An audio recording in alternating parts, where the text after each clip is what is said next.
at saka ang DPWH ay lahat ng nakuha nila na informasyon ay ire-refer, ibibigay na sa ombudsman. Admittedly, huwag na ho tayo magpaligoy-ligoy pa. Opo. Yeah. Nanganganib, delikading. Delikading. Kumbaga po, shaking. Kumbaga po, May unstable ayun din. ang Unstable. Panguluhan. Nako, matindi ho ito mga kababayan. Kakanain na ba nitong si Marcos Jr. adik base dito kay Senator Amy Marcos ang kanyang pinsan na si Martin Romualdez na Speaker of the House ng 19th Congress at amo nitong si Zaldico. Base ho kasi dito sa pinaka-latest na balita ng Rappler, DPWH, ICI recommend filing of plunder complaint charges versus Romualdez and Zaldico. Nako, matindi ho ito mga kababayan. Dito sa video na to, panoorin ho natin ang pinaka-latest na video nitong si Marcos Jr. Magre-react ho tayo dito sa mga punto de vista nitong si Manong Ted Pailon. Pero bago ang lahat ng yan, isang like at isang subscribe. Pasaya na ho tayo dyan at sa mga gusto sumali sa ating community. Yung join button, nandyan lang ho sa baba. Rekta na ho agad tayo dito sa mga hanas nitong si Marcos Jr. Game! Magandang araw po sa inyo lahat. Kagaya ng aking nasabi nung Ang tanong, ano mo ng almusal mo? Ano mo ng almusal mo? nakaraang report ko ay patuloy ang pagre-report ko sa taong bayan tungkol sa mga kaso at saka sa mga impormasyon na nakukuha natin tungkol sa mga flood control project na hindi maganda. At kaya ngayon ay nais kong ipalaman sa ating mga kababayan na ang ICI at saka ang DPWH ay lahat ng nakuha nila na informasyon ay ire-refer, ibibigay na sa ombudsman para imbestigahan ng ombudsman. Ito ay tungkol sa mga informasyon ng dating Speaker Martin Romualdez at saka ni Zaldico. Nako, matindi ho ito. Kakanay na ho ata talaga. Itong si Marcos Jr. siguro malinis na ho itong si Marcos Jr. kaya pwede na niyang banatan itong si Martin Romualdez. Kaso napaka-imposible ho talagang gawin ni Martin Romualdez at itong si Zaldico lahat ng kabuktutan na yan. Sa ayaw at sa gusto mo, Mr. President Bongbong Marcos Jr. adik base dito kay Senator Amy Marcos. May pananagutan ho kayo dito pagkatapos niyong pinirma-pirmahan, pagkatapos niyong dinipensahan yung Committee on Appropriation na kung saan talagang okay naman ang ginawa nila Dito tayo ng ilang mga line item dyan. Tapos pinirmahan mo pa rin. Di ba?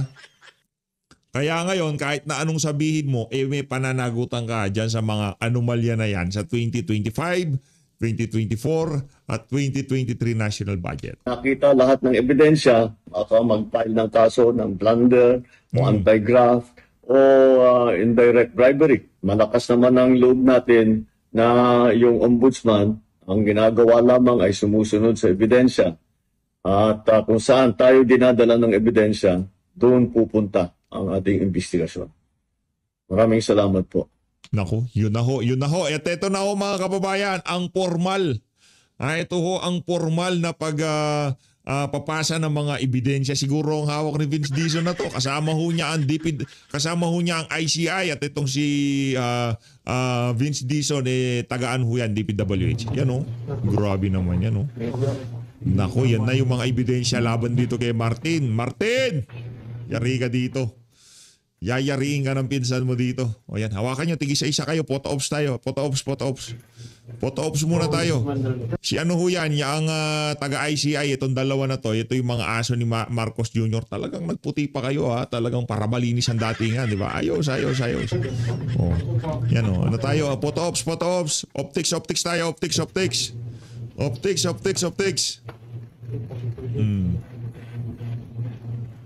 Kasi nga naman, pagka mga kababayan, tignan nyo na lang. Hindi ko kasi, sold ang ating mga kababayan na kayang gawin itong si Zaldico, itong mga kabuktutan na to, itong lahat ng kabalbalan na to dyan sa budget. Hindi ko niya kaya. Alam ho nila yan na hindi tatanggapin na yan na sambayan ng Pilipino. Ilang gabi na walang tulog na pinag-usapan ho nila, nag-brainstorming sila dyan sa Malacanang. Hindi natin pwedeng hihain sambayan ng Pilipino itong si Zaldico. Hindi nila tatanggapin yan. Ayaw nila si Zaldico. Ang gusto ng sambayanan, walang iba kung hindi si Marcos Jr. Kaso hindi naman pwede. Ito boss presidente. Sino ba pwede nating ilaglag? Una na dyan, yung dalawang di umanong tumawag. Itong si Adrian Bersamin at itong si Tregi Bolivar. Isama nyo na yan. Tapon na yan. Pangtapon na yan. Itong si Lucas Bersamin, pwede na ba? Pangtapon na rin yan. Laglag na yung mga yan. Kaso hindi pa rin yan tatanggapin ng sambayan ng Pilipino. Kailangan merong isang maimpluwensya at talagang kilalang malapit dito kay Marcos Jr. ang matrabaho dito sa isa na to. Sino yan? Martin Romualdez. Kaya naman siguro para pampalubag-lobo ito sa ating mga kababayan, iimbestigahan na rin. Meron na rekomendasyon ng DPWH at ang ICI na sampaan ng kasong pandarambong itong mga walang yang politiko na to.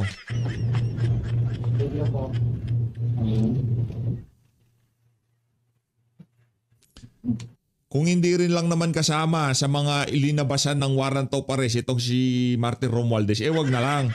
Kung hindi rin kasama itong si Marcos Jr. sa mga linabasan ng tawag dito, warrant of arrest, wag na lang.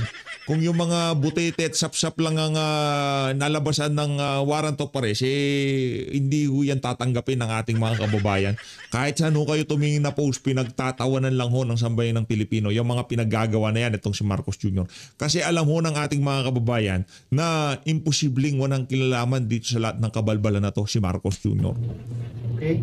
Receive na. Yes. Receive na. Palakpakan ho tayo. Yun na nga ba sinasabi natin, di ba? Kailangan palakpakan tayo. Yan ayos Optics lang ho yan. Optics Kamay-kamay. Optics lang yan. Congratulations daw. Para dito kay Martin Romualdez, congratulations. Eto na. Ika nga medyo maganda siguro ang quality nung binanatan nila kagabi, no? Siguro pinipig ang flavor ng pulbong tinira nitong si Marcos Jr. Napaisip siya isang umaga, anak ng tokwa, hindi maaari na walang makulong dito na malaking tao. Na dapat siya ang makulong kasi siya pumirma, siya ang nag-last touch Kumbaga, kung ano man ang kabuktot ang ginawa nila dyan sa 2025 budget, inayunan mo lang. Ipagpalagay na natin na nag-veto ka ng ilang mga item dyan. The mere fact na ang dami na nagsasabi na unconstitutional. Mantakin nyo, ang budget ng Department of Education. Dapat ho pala yan ang pinakamataas na pondo. Ano hong ginawa nila? Pinag-add ho nila yung sa CHE, dyan sa Department of Education. Lahat ng mga educational sector, in-add ho nila yung budget. Hindi naman ho pala ganun ibig sabihin. Pagka Department of Education, mataas sa Department of Education. Iba ho yung mga yon. Ang ginawa nila para ma-justify na mataas naman talaga Tingnan nyo, pati yung mga vocational course, pati yung mga sa CHED, pondo ng CHED, in-add din ho sa Department of Education. Ganun ho sila katitindi. Para ma-justify ang kanilang mga kabalbalan, talagang gagawin ho na lahat ng kanilang makakaya, di ba? Kaya ho dito sa isa na to, ang pagkaso dito kay paglalabas ng warrant of arrest kay Saldico, walang kwenta yan. Hanggat hindi nakukulong si Marcos Jr., hindi ho tayo titigil dito. Congrats. So si Singson. Si Babes Singson. Dito na ho tayo kay Manong Ted. Hinimay ho nilang dalawa ni DJ Chacha itong kabalbalan na to ni Marcos Jr. Ewan ho ba natin bakit kaya magpakatotoo ka na kasi, sir? Para dito kay Marcos Jr., magpakatotoo na ho kayo. Hindi ho yan magagawa ni Martin Romualdez at Saldico na sila lang. Game. Yung mga government officials. Tapos sabi parang presscon sabi ni Ben-Hur, ikaw talaga. Ikaw. Ano sinasabi ko sa inyo? Ba? Merong may bagong pahayag ito ng Pangulo 8 minutes ago lang. Ano gusto mong unahin? Itong pahayag. Basahin mo na muna to. Basahin ko na. Basahin mo muna. Magandang araw po sa inyong lahat. Good Yan. morning din po sa inyo. Ay, sorry. Magandang araw po sa inyong lahat. Okay. Kagaya ng aking nasabi noong nakaraang report ko, ay patuloy ang pagre-report ko sa taong bayan tungkol sa mga kaso at saka sa mga impormasyon na nakukuha natin tungkol sa mga flood control project na hindi maganda. At kaya ngayon ay nais kong ipaalam sa ating mga kababayan na ang ICI at saka ang DPWH ay lahat ng nakuha nila na impormasyon ay ire-refer. Ibibigay na sa ombudsman para imbestigahan ng ombudsman. Okay. Ito ay tungkol sa mga impormasyon ng dating speaker Martin Romualdez at saka ni Saldico. pag nakita lahat ng ebidensya, baka mag-file ng kaso ng plunder or anti-graft o indirect bribery. Malakas naman ang loob natin na yung ombudsman ang ginagawa lamang ay sumusunod sa ebidensya. At kung saan tayo dinadala ng ebidensya, doon pupunta ang ating investigasyon. Okay. Maraming salamat po. Magandang araw po sa inyong lahat. Sino may sabi nito? Wala namang sa dulong ano yun, lagi sinasabi niya. Hindi, Si hindi, Pangulong hindi. Bongbong Marcos Jr. Walang syukran. Oh, walang syukran. Walang Yung syukran hinahanap ko. muna, So, dito ah. si Walang Bibi. Okay, so, Hindi si BP yan. Ito namang si Manong Tedo. ito ay official Facebook. Yes, official Facebook page. Oh, sige, There's a tapos blue na ba? check. Ang alin? Yung statement niya? Yun na Today, yun. this Yun ang morning. kanyang statement. Pwede ko bang banatan to? Ay, sorry. Oo. Nakaialis mo pa lang tayo eh. Hindi, Oo. ito na. Okay, O, sige. sige, kaya Pwede ko alis mo ba tayo? Dito na. Hindi, pwede ko ba O, sige. salagin to? Sige na, Salagin ikaw na na. yan. Sige. Birahe. Okay. Mr. President, ang sabi po ninyo, impormasyon ng dating speaker, ito'y tungkol sa mga impormasyon ng dating speaker at ni Zaldico. Sir, sorry po, if we are going to construe the how do you call this? Yung pagkakalatag po ninyo ng sentence, medyo para po sa akin, sana po pinabasa niyo muna sa inyong mga PR operators dyan. Yan. Ito ay tungkol sa mga impormasyon ng dati Speaker Martin at saka ni Zaldico. Okay. So, anong ibig niyong sabihin dito? Ito'y tungkol sa mga impormasyon. Dapat dito, kung ito po ay against Martin and Zaldi, laban kay dating speaker. Kasi kung impormasyon ng dating, ibig sabihin, impormasyon na nanggagaling kila Martin Romualdez Yan. at Zaldico.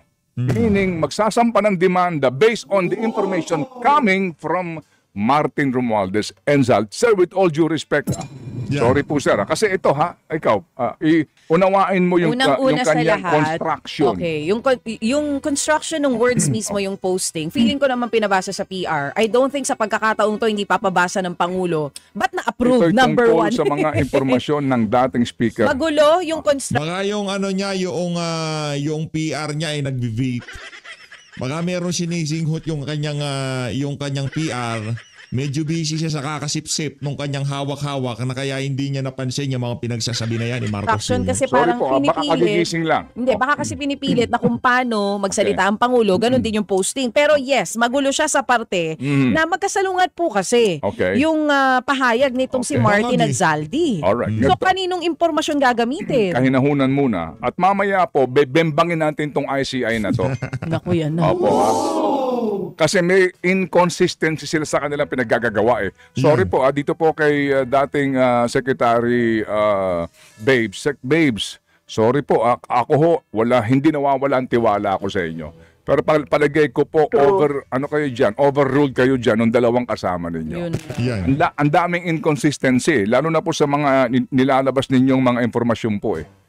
Dito po sa puntong ito mga kapatid, sinasabi niya ICI, bakit po all of a sudden naglalabas ng ganitong presidente? Assuming po na mali lang po yung construction ng sentence, ang kanyang pinatutungkalan dito ay laban kay Martin Romualdez. Kasi ang init na ng sitwasyon, girl. We know Talagang gusto ho nilang i-diffuse. Gusto ho nilang salagin ito pong papalapit na sa tanggapan ng presidente. Kumbaga umuusok, gusto nilang patayin yung usok para bago pa lumaki yung apoy. Okay, so they would Yan. like again, to pacify ito pong damdamin ng marami na naghihintay. Paano yan? Magbabalita na tayo. Oo. Ituloy mo, birahe. Bembangin mo pa. Bengpangin mo na kasi. Manong Ted, bengpangin mo na. Ikaw lang namang iniintay bumengbang eh. Oh. Ano, kututo? Kututan mo ako. Teka lang. Hindi. Dali muna. Oo eh. Sadya naman talagang... Video pala to, tapos nilagyan ng text, ano? Tama. It's a video message. Tapos video. nilagay din yung text mismo. So maybe Yung we can play actual the pagkakasabi. actual. Can we play the actual video mamaya? Ay, Mamaya sorry baka po. meron. Pero ito ho, kasi... Hindi, basahin pinost mo. din siya, Ito pinost. ay tungkol sa mga impormasyon ng dating speaker. Nako. Tama? Opo. Dapat ito'y tungkol sa mga informasyon laban against them. Or, anyway, nandyan na po yan. Pakialam natin sa kanila. Okay. So, May magagawa pa ba tayo? Ha? May magagawa mga pa ba? kapatid, abangan po sa amin pagbabalik. Eto na. Ito na ho mga kababayan, re-rekta na ho agad tayo dyan. Ito, rekta na tayo. Kapatid, early today, si Pangulong Marcos po ay Yan. naglabas ng kanyang statement, no? Yan. Yes. Pwede mapakibasa mo nga ulit yung konteksto ng kanyang sinasabi. Eto na ulit mga Nako. Bongbong Marcos, makinig ka dito. Mabibengbang ka ngayong araw. kapatid, sa mga hindi po nakaabot kanina, maaga-aga ito, bandang mga alas 6 pa lang ng umaga, narito po ang statement ng Pangulong Marcos Jr. na nakapost din po sa kanyang Facebook page. Sabi niya po ulit dito, babasahin ko mga kapatid, magandang araw po sa inyong lahat. Kagaya ng aking nasabi noong nakaraang report ko, ay patuloy ang pagre-report ko sa taong bayan tungkol sa mga kaso at saka sa mga impormasyon na nakukuha natin tungkol sa mga flood control project na hindi Yan. maganda. Mm. At kaya ngayon ay nais kong ipaalam sa ating mga kababayan ng ICI at saka ang DPWH Mm. ay lahat ng nakuha nila na impormasyon ay ire-refer, ibibigay na sa ombudsman para imbestigahan ng ombudsman. Ito ay tungkol sa mga impormasyon ng dating Speaker Martin Romualdez at saka ni Zaldico. Pag nakita lahat ng ebidensya, baka mag-file ng kaso ng plunder o anti-graft o indirect bribery. Malakas naman ang loob natin na yung ombudsman ang ginagawa lamang ay sumusunod sa ebidensya. At kung saan tayo dinadala ng ebidensya, doon pupunta ang ating investigasyon. Maraming salamat po. Magandang araw po sa inyong lahat. Okay. Syukran. Ay, walang syukran. Walang ganon. Walang syukran sa dulo. Oo, kay Bibi Sara pala yun. Oo, this is a Sino ba yung mga nagsusyukran-syukran dyan? video message. Si Bibi Tapos lang yan ito eh. po ang caption. Kasi wala kang social media. So, caption ito, ang tawag Okay. dito. Oo. Anyway, ako ho sa akin lang kanina, para meron lang pong, kaunti lang pong question doon sa construction of the sentence. Kasi ang sabi niya rito, ito'y tungkol sa mga informasyon ng dating. Kumbaga, ito ho informasyon contributed yan by Martin Romualdez and Zaldico. Dapat ho dito kasi kung totoo na ang gusto niyong tumbukin na sa mga kasi ho admittedly wag na ho tayo magpaligoy-ligoy pa. Opo. Yeah. Nanganganib, delikading. Kumbaga po, shaking. Kumbaga po, unstable ang panguluhan. Come on, di ba? Ito ba ho ay isang pahayag na maaring seditious mong ituring ninyo? With all due respect, karapatan po natin ito sa ating pong opinyon at pamamahayag. Bakit? The fact na lang, di ba? Ayoko na pong ubusin pang ating oras dyan. But basically po, hindi maitatanggi, standing on shaky ground ngayon ang Panguluhan. Kaya kinakailangan niya mismo mag-update tungkol sa kanyang pinsan at sa kanya rin pong best friend dati na si Zaldico. Yes, Alright? tama. Okay. Pero kung ang sinasabi niya ang tinutumbok ng pananagutan si Martin, may kulang na word rito. Okay? Ano? Ang kulang dito ay laban. Kasi pwede kang lumusot dito pag sinabing, ba't wala pa si Martin Romualdez? Ba't wala pang kaso? Anong O bakit sabihin? wala pa siyang hold departure order? anong O ba't wala lusot pa doon? first order? Bakit? Kasi ang sabi ko naman, di ba, ang mga informasyon, okay, okay, ay tungkol, ang Ito mga ay impormasyon ng dating speaker, yon ay tungkol sa mga impormasyon ng dating speaker. So, yung kanilang contribution sa pag-iimbestiga, hindi sila ang iniimbestigahan. Okay? O pwedeng... To be technical about this. Yeah, totoo naman. Okay? Oo, Okay. dapat talagang binabasang maigi kasi yung bawat salita Ito ay pwede tungkol sa mga... mga impormasyon laban Yan. sa dating speaker. Yan. Okay? Yan. Okay. Kasi po lumalabas dito, nagbigay ng informasyon si Martin at si Zaldi. Oo. At aalamin kung may makikitang ebidensya. Correct. O Okay. pwede nating ilagay yung laban sa ito ay tungkol sa mga impormasyon ng dating Speaker Martin Romualdez. Laban. Kay Zaldi ko. Okay. Laban kay Ganito. Zaldi ko naman. Oo. Ito po, ipinapangalandakan po ng ating Pangulo ang ICI. Mr. President, Pinagmamalaki niya yan. ito pong ICI na ito, with all due respect, ay siksik-liglig sa napakaraming inconsistency. Una ha, oo. Nagsabi sila doon sa Senado na magiging open na sila sa kanila pong mga hearing. Live stream. Umuo doon, nangako doon, hindi naman pala totoo. Pag-aaralan pa daw. Yung kanila pong sinasabing panuntunan, rules, aba ang tagal. Ano yan? IRR ng Republic Act Justice? Tsaka kung matatandaan natin, ang Justice. sabi pa, nung una, Uh-huh. tatanungin daw yung witness kung okay sa kanya na i-live stream. Di ba may mga ganun pa wala silang pa nga kasing, pahayag? guide. Kailangan pa ng guidelines. Ganun. Sabi nga ni Ombudsman Boying, yun daw pong kanilang preliminary investigation, ila-live stream nila eh. Ang nangyari. Pag nangako na siya Sinabi ngayon. naman niya, ah, yung mga pagsimula, susunod. Okay, so abangan natin to, di ba? Kayo po dyan sa ICI, pag-aaralan pa yung rules.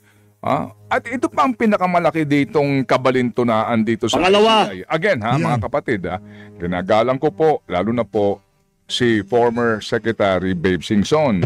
Ang akin dito lamang pagtansya, baka overruled siya, no? Sa kanyang gustong gawin. Kasi, itong ICI na ito, sino ba ang pagkakaalam ninyo, pagkakatandaan ninyo na naimbitahan na po nila na hindi natin napanood? Ang kanila pong pagtatanong o hearing. Sino? Sabi po sa report na ito, si Manny Bonoan, Mark Villar, Bulacan 1st District Engineers Henry Alcantara, Bryce Hernandez, JP Mendoza, Curly and Sara Discaya, Heart, Senator Chis Escudero, Grace Po, Nabotas Congressman Toby Chanco, si Senator Vince Dizon. Senator, hindi naman senator, DPWH Secretary. Magiging pa lang. And, oo, Ba't tatakbo mo ba? kayo nagagalitan? Hindi nalito lang, baka ibang Bakit senator na nagagalitan basa mo mo. ako na naman tono mo eh. Sorry. Sige, ituloy mo. Napansin mo, tahimik si Senator ngayon? Aspiring senator siguro. Parang walang, Hindi kahapon meron parang siya. naubusan ng bala ha. Oo. Parang, what? Kahapon sabi Senator, niya. di ba nangako ka, pupunta ka ng Leyte, tsaka ng Samar, at tsaka ng Ilocos para mag-inspeksyon? Baka na busy. Ha? Senator? Boboto pa naman kita. Tatakbo ba siya? Ha?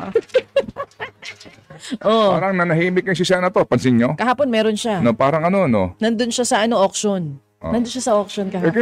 Kinalaman mo sa auction. Yun ang nga rin pinagtataka ko. Mabuti May kung ano din substandard ba yung Uy, may representative Rolls-Royce? din ng ICI dun Ah? Oo, sa auction nandun sila. Yun daw ang patunay na talagang makakamit na natin ang hustisya. Anong kinalaman mo sa Yan. auction? Oh, nandun Ba- sila. Hindi bakit? sila tahimik, nandun sila. Kayo talaga. Bakit? Substandard ba ang ano? Rolls-Royce? Ha? Hindi ko sure kung substandard ang Anyway. Rolls-Royce. O sige, tuloy mo. Vince Dizon. Cathy Cabral. Si Cathy. Si Cathy Cabral. Si Yusek. Oo. Si Cathy pala yun. Senators Joel Villanueva, Chingoy Estrada, at kinatawan ng Anti-Money Laundering Council. So far po ito meron mang bago. Oh.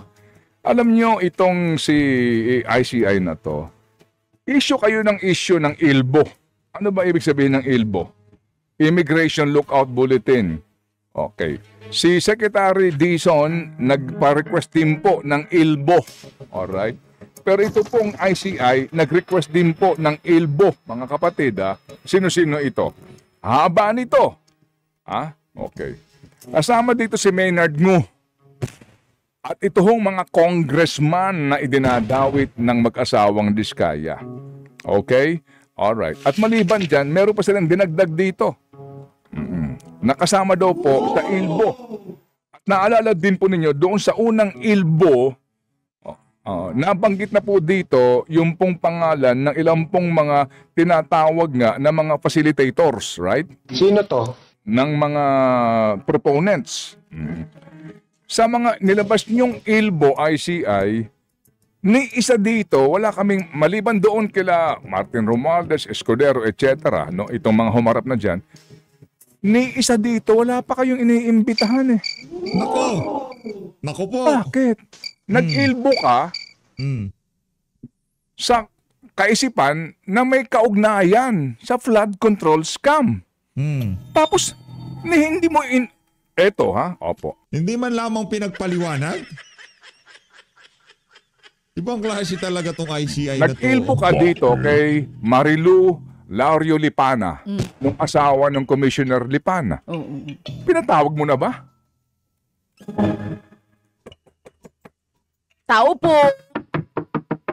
Pwede po kayo maimbita? Sabi mo, pinatawag na ba eh. Sorry ha. Sorry po. Ako nagtatanong Meron lang. naman daw iimbitahan from DBM, pero yung OIC, Okay. hindi si Amina. Okay. Oh. Kayo po, with all due respect, kayo po ay nagpailbo dito po kay Congressman Jojo Ang, kay Congressman Vargas, Ataide, Briones, Teodoro, Robes, Madron, Agaraw. Ba't di niyo pa iniimbitahan itong mga to? Dahil, pakisagot nga. Wrong number. Hindi, ayoko nang ubusin po. Naabutin po natin yung oras po ni Dinmel dito sa napaka-importante yung paksa. Sorry po itong kanilang panibago pong request ng ILBO, November 19. Okay. Sino-sino po ito? Okay. Mga taga DPWH. Ito ho yung mga isinasangkot dito po sa ilang pong mga proyekto outside outside of NCR and Bulacan, Central Luzon. Pero dito ho mga kapatid, wala din sinasama nitong mga sinasabi na mga intermediaries. Asa na yung Bersamin dito? Nako. Wala si Bersamin? Asa na po yung isa pang assistant nitong si Saldico? Yung pong si John Paul Estrada, nakasibat na. Definitely po, sa record ng immigration, nakaalis na September pa lang. Pagputok ng balita, umalis na kaagad. May record sa immigration. Wala dito. At yung kanyang picture sa immigration, di ba, pag bago ka o lumabas, meron muna diyang pipicturean ka. Pakiharap po, please. Pakitanggal sombrero. Di ba, maharap ka sa immigration. Bago ka makalabas. Naka-finger heart? Nakaganyan siya, Naka-peace sign. Naka-smile. Naka-smile. Nakangiti. Normal lang. Nakangiti. Bakit ka naman ngingiti? Magbabakasyon ka sa ibang bansa. Ikaw ba pag pinipicturean ka doon, hindi ka nakangiti? Wala namang question sa nakangiti. Oo, tama naman. Diba? Oo. Ikaw ba pag sinabi sa'yo, umarap ka dito, paano mo? Itsura mo nun? Pag sinasabi, sir, paharap na lang po sa camera, di ba may ganun yun? Oo. Ikaw nyari akong immigration sige, ikaw ang aalis ng bansa. Okay. Paul Estrada. Saan ang punta mo? Paris po. Sa France. Sino kasama mo? Secret.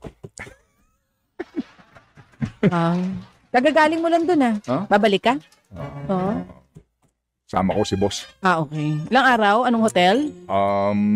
Hindi pa ho namin sigurado kasi kami. Paikot-ikot kami. Daming tatak ng passport mo Sige. Sa sweldo mo, parang lagi ka nakakaalis ng bansa. Sobrang BIR ka ba? Immigration ka. Dami mong tanong ha. Pwede lang kay yearbook. Dala kang yearbook. Anyway, Diba? nakalabas na po si Paul Estrada. Oo. Confirmed. Yeah. Saan kaya Wala punta? sa Pilipinas since September po ang record niya. At di na po babalik yan. Sigurado. Okay? At si Manny Anyway, Bonoan, wala na rin dito. So sorry po, itong ICI na to may something po ito. May Sorry something. po. Grabe naman, di ba? Mantakin nyo ho yung mga talagang pangalan na nakakabit dito, yung mga binanggit nitong si Saldico. Bakit wala yung ibang mga pangalan dyan sa mga ilinabas na dokumento na yan ng ICI? Talagang may something. Una, hindi transparent. Pangalawa, inconsistent sa mga iniimbitahan. Yung klarong-klarong intermediaries, nag-ilbo-ilbo kayo, pero yung hindi nyo naman pinatatawag. Di ba? Hindi niyo pinatatawag. Kung ikaw din yung na-ilbo, na inosente, unfair naman ito. Inilbo mo ko, ayaw mo akong patawag para maklir ko pangalan ko sa inyo. Hindi ho ba? Justice! The world needs love. Yes. But we need first justice. Okay? Restitution. Alright. Justice, restitution, accountability. Yan. Accountability, justice, restitution. We indeed know that the world needs love. But before we love all of this process of the world, first. Ikulong! Mandarambong!